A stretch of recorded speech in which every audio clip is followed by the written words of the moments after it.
The adventure continues this week on Ford Outfitters.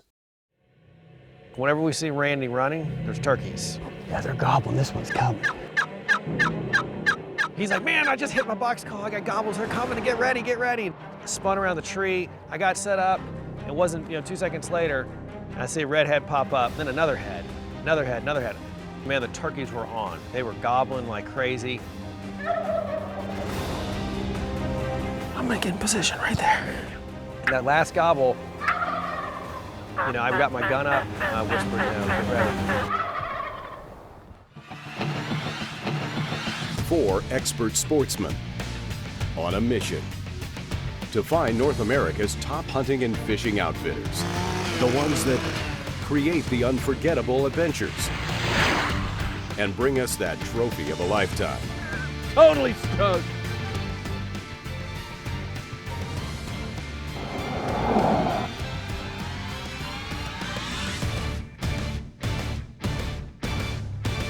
This is The Outfitters.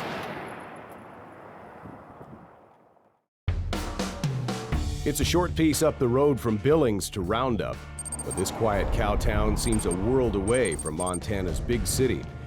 And little has changed here since cattlemen stopped on the banks of the Musselshell River to round up their herds. The surrounding Bull Mountains, a gently rolling branch of the Rockies, teem with game. This is home base for Musselshell Outfitters, and no operation here has been in business longer than Randy Higgins. Scouting is a real important part of outfitting. What we'll do is we'll start scouting way ahead of time, although the most important scouting is right before the hunt starts, because everything here changes a lot. The food sources, the time of the year, the drought, we're getting a lot of rain, floods, changes everything, so you have to scout it right ahead of time. Scouting includes covering a lot of ground for the vehicle and on foot, depending on the terrain and how steep it is and how rocky the ridges are and how much time we have. The nice part about scouting here is that when we're out hunting turkeys, we might run into something that's good for elk later on, or when we're hunting elk, we may run into some good turkey country that we didn't realize was there. And so that way it all kind of works together and falls in place.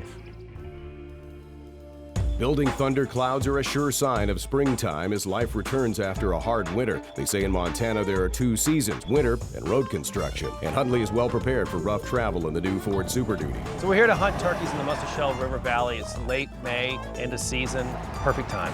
I live in Montana, and I've never hunted this area. In fact, I've heard a lot about the Bull Mountains. I've never seen them. So I was excited to see the country. Driving over here was pretty exciting. And the Bull Mountains, the areas, that's a little bit misleading. The Bull Mountains really aren't huge mountains. And in the distance, you can see the crazy mountains and the snowies. But the Bull Mountain areas, you've got a lot of open pastures, timbered and rock bluffs. It's great turkey habitat. As far as wildlife goes, you've got elk here, you've got mule deer, of course, wild turkeys, and they're purebred Merriam turkeys. They haven't been crossbred, which is something that's getting harder to find nowadays.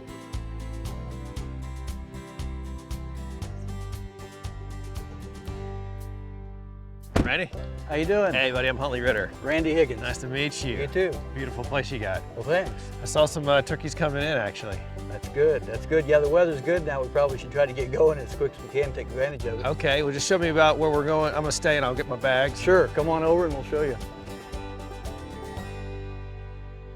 The Merriam subspecies are more active in the daylight hours than its eastern or Rio Grande cousins, so there's no time to waste. Okay, so here's where we're at the camp, and we're just going to make about a 15-minute drive to another private ranch over here, and then we'll be parking right along the county road there and then hiking in about a mile and set up in the general area where they're going to be heading back to roost. Not necessarily right at the roost tree, but kind of catch them coming back to the roost.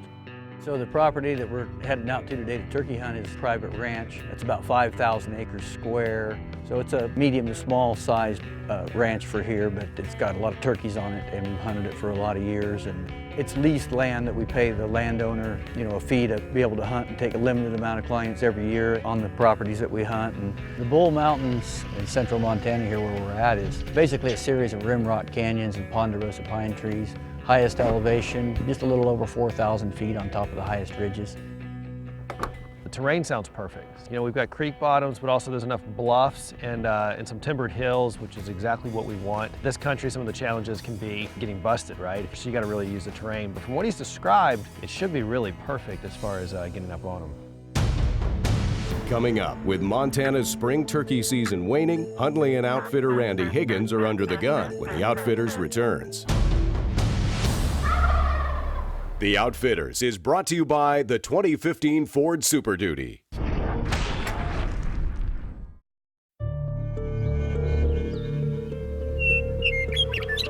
Only a few days remain in Montana's spring turkey season, and Huntley Ritter and outfitter Randy Higgins are up against the clock. Finding a gobbler in the vast Bull Mountains requires specialized tactics. The strategy for this hunt is exactly the way I like to hunt turkeys. I'm not a real big blind guy, especially when you're shotgun hunting and stuff. I mean, it's hunting them like elk. You know, we got to move around. We got to find some gobblers that are vocal, find out where they are, or we're going to glass them. But hopefully we'll hear them despite the wind. And then we make a game plan to set up on them. And if they're henned up, going to try to call the hens in, and the gobblers hopefully will follow. There's been a lot of activity up about a half a mile up this coulee. Do you want to set up in here a while then, or sit down, right? What's your advice? I'd say maybe sit down for half an hour and listen, and like you said, then you ease your way in.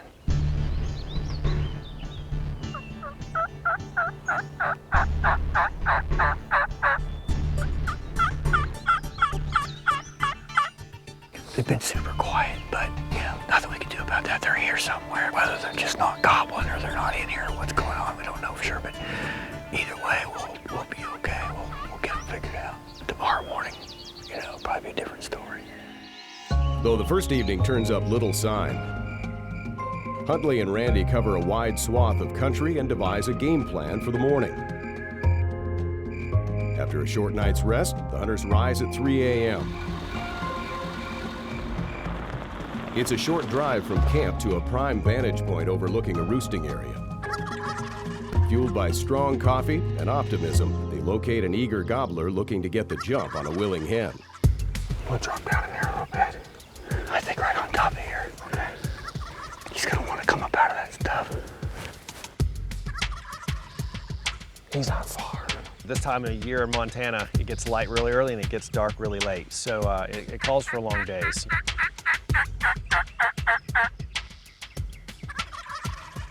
Man, the turkeys were on. They were gobbling like crazy. We probably heard 8 to 10 different birds, and these were all, I would say, mature birds. And we started work on them, and they gobbled hard.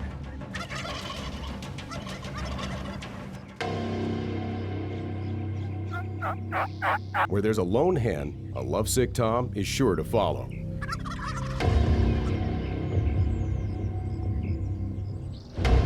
A gobbler's keen vision can detect the slightest movement, and Huntley prepares for the shot as the waiting game begins, when the Outfitters returns.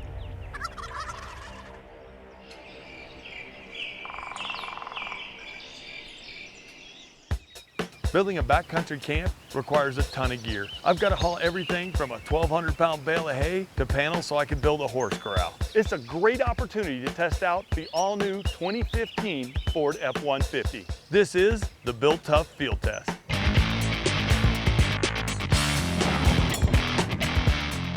We really are putting the truck through its paces here because we have been through everything.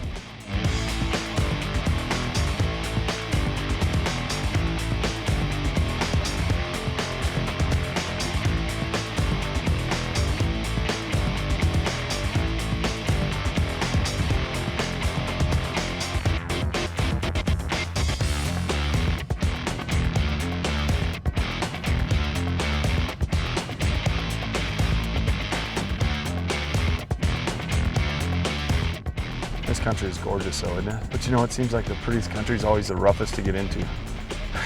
Yeah, that's a fact. I'm ready to go hunting, buddy. How about you? Game time.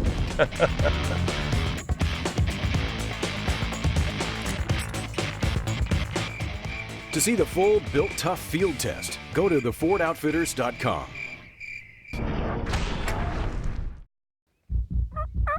If Huntley can lure this hen his direction, the reluctant tom, gobbling just beyond the horizon, will likely follow her into a shooting lane. She came through, she was probably just shy of 50 yards at that point. She dropped down, she started kind of making her way to us. He sounded off and gobbled. He was just on the backside of that little ridge, so he was under 50 yards. We just can't see him. And as she's kind of moving towards us, she stopped and she stared for, a few minutes, and something she didn't like. And she started to putt, went back up over the hill and dropped over on that gobbler, and that was it for that hunt. The trouble we had with that morning was you would move in towards the gobbler. Oh, that was so close. And then about the time you got ready to set up on him, he'd shut up. And that wasn't because he knew we were there. We don't feel like they ever knew we were there. It was just that we had called to him and the hens were taking him away. So by the time we got set up, he was gone. We've been on several gobblers, and we had a real close call. We've been really fortunate that we've had blue skies. It's hot. Wind's starting to pick up a little bit now, but it hasn't been real windy, which is always a problem because one, it's hard to hear, and two, the windier it gets, turkeys get pretty skittish, right? So we left that spot, moved, and decided to just try to find a hot gobbler. We can find lots of turkeys, but we've got to find the right one right now. So many, big percentage of them are henned up, so we're going to have to find the few that aren't. We're hearing a lot of birds gobble. I mean, that's really promising. There's a lot of birds out here, perfect habitat. Randy runs a good operation because he's a really good turkey hunter. Did you hear him? Did I? You heard him? I haven't heard any. Yeah, they're gobbling. This one's coming. It's hard to find an outfitter, to be honest, in the West, in Montana, that really are dialed-in turkey hunters, to be honest, because it's kind of more of a South and Midwest type deal. People in the West don't pursue as much, from the standard practice of it, I guess you could say. So he really knows it well. He's got the right land. He's gonna come right back. He's gonna come right back in. The right amount of land. He hunts it correctly so that it's not overpressured. Yeah, when the turkeys are henned up, it's frustrating for everybody, but as a guide, what you see is you see it change all the time. He likes that call. He said, yeah, I like that call. So you got to be real optimistic because any minute when a gobbler frees up, we could have him killed in 5 minutes, and it's hard to sometimes see that when we're hunting along. It seems so tough and nothing's working. Listen, just a little bit further off this edge. But we're to a point where it's heating up pretty good right now. It's getting pretty warm. It's a good time to go kind of do what the turkeys do. Go take a break and get out of the sun for a little while and regroup and come back fresh. But the thing of it is, if we just keep after it, we'll end up finding the right one. Pretty optimistic.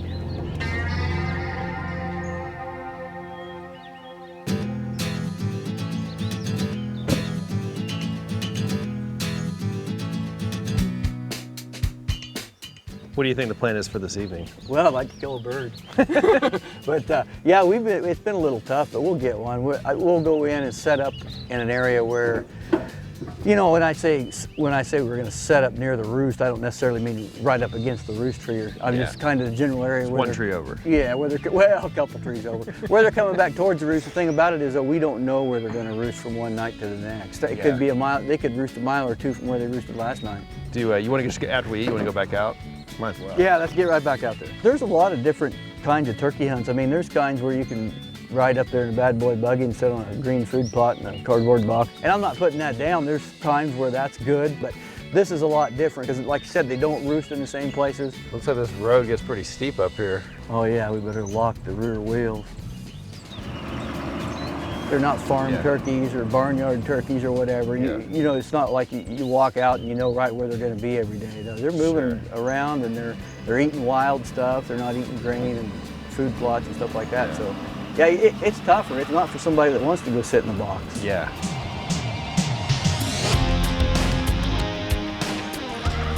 That bird's gobbling good.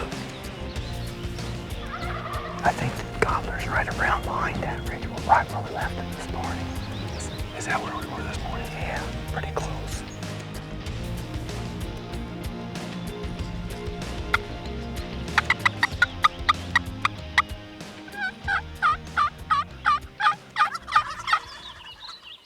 Think we ought to move up? Yeah.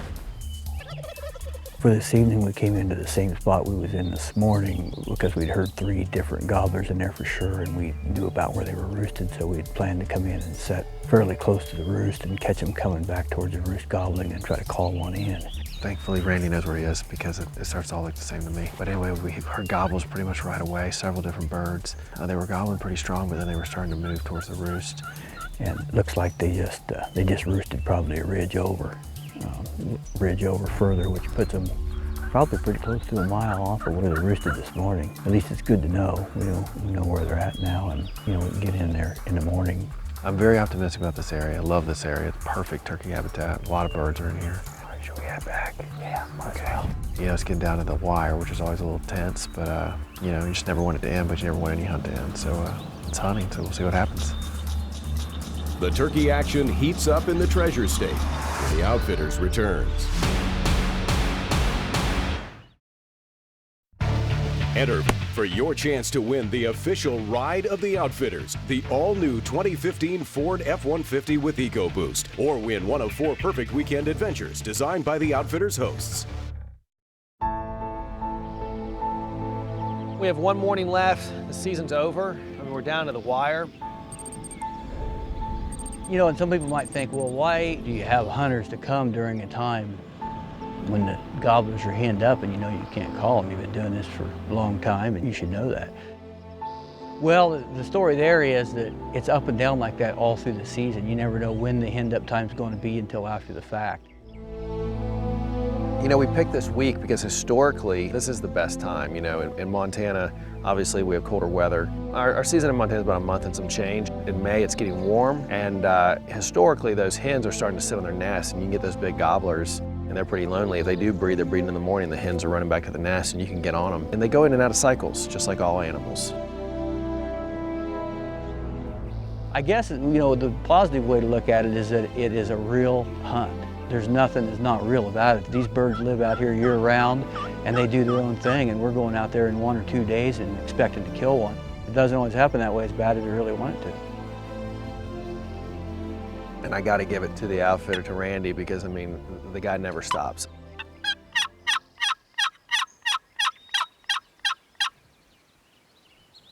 This bachelor group is out on the prowl, but their boisterous approach has attracted the wrong attention as a mature tom threatens to break up the party.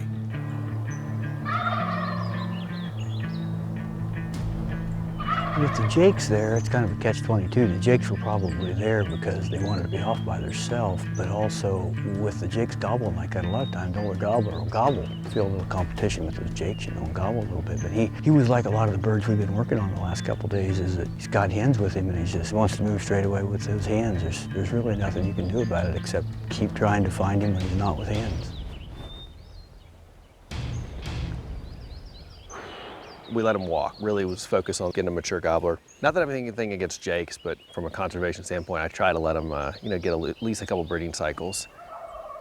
So no deal on that.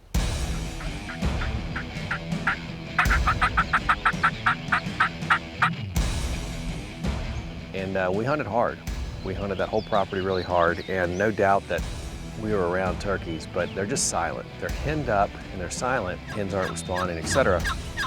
You know, it really narrows down your chances of being able to get on a gobbler when they don't gobble like that, because walking and calling, you have to try to break the distance down enough to where he will gobble back at you, and then on top of that, you're hoping that even when he does gobble back at you, that he's not henned up like a lot of them have been, that we've been after the last couple of days.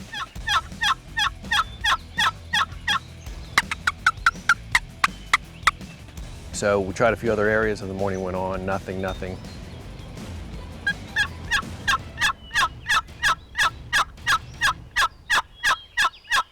Came back to an area that's not far from the main camp, actually.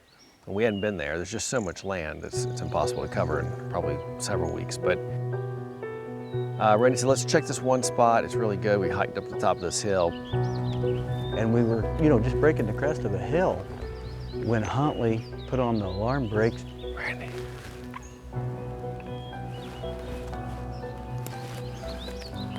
That dark thing in between those trees.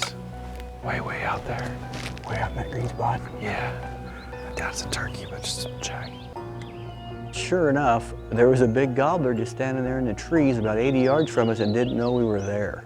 I'm gonna get in position right there. And it looked like he was all alone.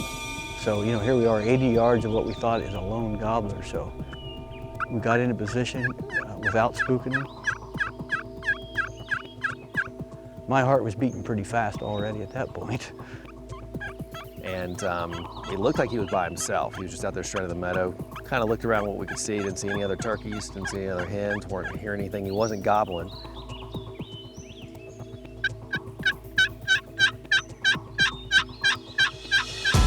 Started to call a little bit, and he really didn't do anything. Randy said, I don't think he can hear us, and I believe he was right.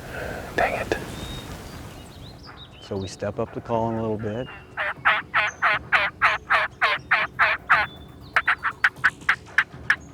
And the hens start yakking back at us. And one hen comes right in, you know, close to Huntley, and some other hens are talking up there, but The hen's taking the gobbler away. you know, the hens that were with the gobbler basically took him straight away from us. Should've just called him back. Typically, the gobbler, even with the hens, he'll gobble. He didn't even gobble. You know, he didn't even gobble to his own hens. Just strutted a little bit, but there goes it. That's turkey hunting. And unfortunately, you know, we've run out of time. I really like it up here. Well, this is close to where we were the first night. It's close to camp too. Yeah, it's close to camp. This is the same ridge that runs right up behind the camp. All right, should we head back? I don't think we have a choice. Gobblers used up all our darn time. Yeah. All right. In hunting and outfitting, the measure of a hunt shouldn't hinge on whether or not a tag is punched, but in having shared quality time with like-minded folks in good country. And the take-home is the satisfaction that you hunted hard and hunted well. Still think I'd like to come back again. Still want to come at the same time. I think this is the time of year to come. It's beautiful out here, and it's a sweet place to hunt. Next time on The Outfitters, huntress Haley Heath takes her stalking skills and the Ford Super Duty to the Hawaiian Islands.